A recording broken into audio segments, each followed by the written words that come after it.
Residents from the Kherson region have been evacuated to northern Crimea by Russian officials. That's after Moscow ordered one of the war's biggest retreats. Moscow has ordered troops to withdraw from the Russian-held area on the west bank of the Dnipro River.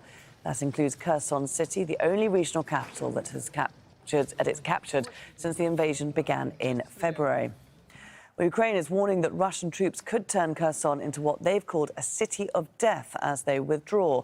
President Volodymyr Zelensky's advisor has accused Russian troops of planting mines throughout the city before the order to retreat was made. Asad Beg reports from Kherson. Raising the Ukrainian flag once more. These soldiers filmed themselves as they took the town of Kalinivska in the Kherson region. And they continue to make advances, taking towns and villages as they make their way to the regional capital Kherson. But they are proceeding with caution. The hostilities continue in the Kherson regions, and behind every so-called goodwill gesture of the enemy, there are tremendous efforts from our forces. So the possible exit from the Kherson is a result of our active resistance. What's left behind are Russian military vehicles and destroyed bridges. Just weeks ago, Russia was telling residents that Kherson would be a part of Russia forever. Now they're leaving and the Ukrainians are on the march. Muslims are with us, Christians are with us, everyone is with us. The whole world is with us. But this is what's left behind.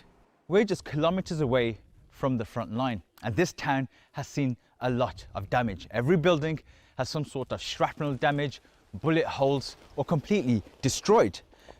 There's no electricity, there's no water, and the time that we've spent here, we've hardly seen any residents.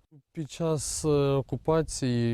the occupation, I sent info to our military. I also stole the Russians' document because I knew that in the future they could be useful to our prosecutor's office, the police, and our Ukrainian military. All the locals help each other. I help people from other villages in town to get safety to the territories controlled by our Ukrainian army so that no one would catch him. We met Stanislav, who's repairing his grandmother's house. The shell hit the corner of the house, and the wall collapsed, so now we are building probably a new house. When it was no longer possible to bear, my family and I left. People helped us to get out through the secret roads. It's going to be a real struggle to rebuild. There's damage and destruction like this across Kherson.